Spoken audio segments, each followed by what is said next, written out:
खुले मन से कहिए ना, अभी अगर इस इलेक्शन में किसी का हाथ थामना पड़ेगा, आप फिर से बीजेपी का? नहीं, कभी बीजेपी का बात थामा ही नहीं। बीजेपी अपनी पार्टी की सबसे बड़ी दुश्मन है। हमारे लीडर्स को तोड़ने में यहाँ से बीजेपी काम कर रही है, वहाँ से एनसी का। हम बी टीम है तो हमारे सभी लीडर्स बी टीम है ना, उनको क्यों अपनी पार्टियों में लेकर? अलहदा है, सिर्फ एक पार्टी है जो किसी पर्दे के बगैर अकेली है, वो है जम्मू एंड कश्मीर अपनी। रविंदर रैना साहब ने ये बता दिया, मज़ाहिया बता दिया सवाल के जवाब में, ये नहीं पंपो कमल नहीं तो बेड सही, और हमारा बेड़ा गर्क। ये सभी पार्टियां दर पर्दा एक दूसरे से मिली हुई हैं, इसलिए अपनी पार्टी के लीडर्स को लिए कि अगर अलायंस के टाइम अपनी पार्टी ने साथ मिलाया होता, शायद आज कश्मीर की हालत दूसरी। उस वक्त तो अपनी पार्टी बनी ही नहीं थी।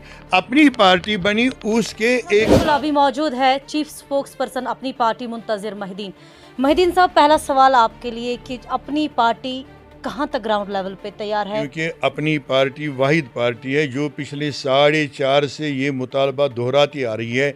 इस पर डिमांस्ट्रेशन भी दी है कि जम्मू कश्मीर के लोगों को अपने नुमाइंदे चुनने का हक़ दिया जाए, असम्बली इलेक्शंस यहाँ मुनक्कद कराए जाए, ताकि लोगों को अपने नुमाइंदे, अपनी सरकार मिले, जो ये बाहर के लोग आकर यहाँ की ऊंची कुर्सियों पे कब्ज़ा करके बैठे और आवाम की उनको न आता खबर है उनके मसाइल का, न कोई उनकी पहचान है। तो इसलिए अपनी पार्टी हमेशा यही दोहराती आई कि हमें इलेक्शन यहाँ कराइए। अब अल्हम्दुलिल्लाह जो इलेक्शन का ऐलान हो चुका है, तो जम्मू एंड कश्मीर अपनी पार्टी पहले से ही तैयार थी, आज भी तैयार है इंशाअल्लाह ताला अपने उम्मीदवार खड़ा करने के लिए और अपने लोगों के पास जाने के लिए, अपनी पॉलिसीज़ को लेकर, अपने बेहतरीन मैनिफेस्टो को लेकर, ताकि वो आवाम हमें अपना वोट दे और हमारे नुमाइंदों को कामयाब बनाए। पार्लियामेंट्री इलेक्शंस में एनडीए का हिस्सा बन के लोगों ने वोट नहीं किए, उसके बाद कहां तक अभी आप ग्राउंड लेवल पे उन लोगों को फिर से कन्विंस करेंगे अपनी पार्टी के?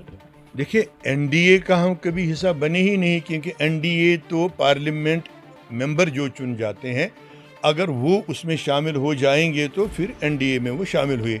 जिस पार्टी ने कोई सीट ही नहीं जीती, न वो इंडिया ब्लॉक में गई तो न वो एनडीए में गई, तो हम एनडीए के साथ कभी नहीं गए।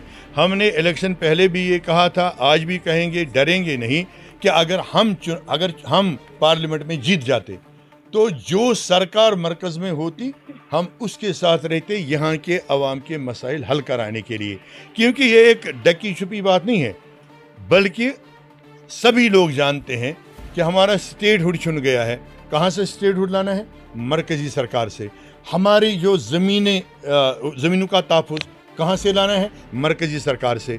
यहाँ जो डिसम्पावरमेंट किया गया है रीऑर्गेनाइजेशन एक्ट में, बिजनेस रूल्स में तरामीम करके, कहाँ से लाना है? मरकज़ी सरकार से। तो मरकज़ी सरकार में चाहे इंडिया ब्लॉक की सरकार हो या एनडीए की सरकार हो, मसले तो उन्हीं से हल कराने हैं, as prime minister, as home minister या दूसरी जो अभी आप खुले मन से कहिए ना, अभी अगर इस इलेक्शन में किसी का हाथ थामना पड़ेगा, आप फिर से बीजेपी का हाथ थामेंगे? हमने कभी बीजेपी का बात थामा ही नहीं। मैं अभी भी बता रहा था, अगर बीजेपी हमारे साथ होती या हम उनके साथ होते, वो हमारे लीडरों को वलगरा कर हमारी पार्टी से इस्तीफा दिलवा कर अपनी पार्टी में शामिल क्यों करते? बीजेपी अपनी पार्टी की सबसे बड़ी दुश्मन है। उन्होंने हमारे कहने के बगैर पार्लियामेंट इलेक्शन में भी उनके यूटी के प्रेसिडेंट जनाब रविंदर रैना साहब ने ये बता दिया, मज़ाहिया बता दिया सवाल के जवाब में, ये नहीं पंपो कमल नहीं तो बेड सही, और हमारा बेड़ा गर्क कर दिया। हम उनके साथ कभी थे ही नहीं, न हैं न रहेंगे।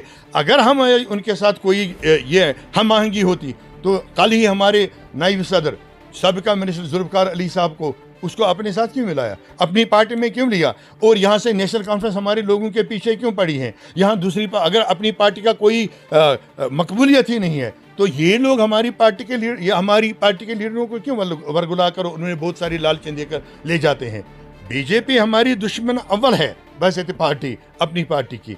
यहाँ की पार्टियाँ अपनी पार्टी के जो सच के मिशन हैं उनसे खौफज़दा हैं, जो सच की पॉलिसीज़ हैं उनसे खौफज़दा हैं। इसलिए सारी जो पार्टियाँ मिलकर इस वक्त हमारे खिलाफ काम कर रही हैं। रीजनल पार्टीज़ का कहना है कि अगर अलायंस के टाइम अपनी पार्टी ने साथ मिलाया होता, शायद आज कश्मीर की हालत दूसरी होती। कौन सी अलायंस? कब अलायंस हुई? मुझे बताए कब अलायंस हुई? यहाँ एक ही छोटी मोटी अलायंस बनी थी, पीएजी जिसका नाम था, गुपकार अलायंस जिसको आम ज़बान में कहते थे यहाँ के लोग। वो हुई 3 अगस्त 2019 को। इसलिए बनी वो, मोहतरमा महबूबा मुफ्ती साहबा ने इनिशिएट किया, डॉक्टर फारूक साहब के घर गई, दूसरे लीडर्स के घर गई, उसने इनिशिएट लिया कि दफ़ा 370 और 35 को प्रोटेक्शन देने के लिए हम काम करेंगे, इसलिए गुपकार बना। उस वक्त तो अपनी पार्टी बनी ही नहीं थी।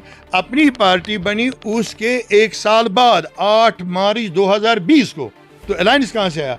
तो 21 में हमने अपील की, एक मुश्तरका प्लेटफार्म बनाएंगे। मुश्तरका प्लेटफार्म नहीं बना, उसमें डीडीसी के इलेक्शन हुए। डीडीसी के इलेक्शन में खुद ब खुद पीएचडी टूटी। कैसे टूटी? उन्होंने एक दूसरे के खिलाफ डीडीसी कैंडिडेट्स खड़े कर दिए। उसमें तो सजाद लोन साहब जो उनके स्पोक्समैन थे वो भी चले गए, जावेद मुस्तफ़ा मीर साहब जो उनमें थे वो भी चले गए, और दूसरी जो छोटी पार्टियाँ थी वो भी चले गए।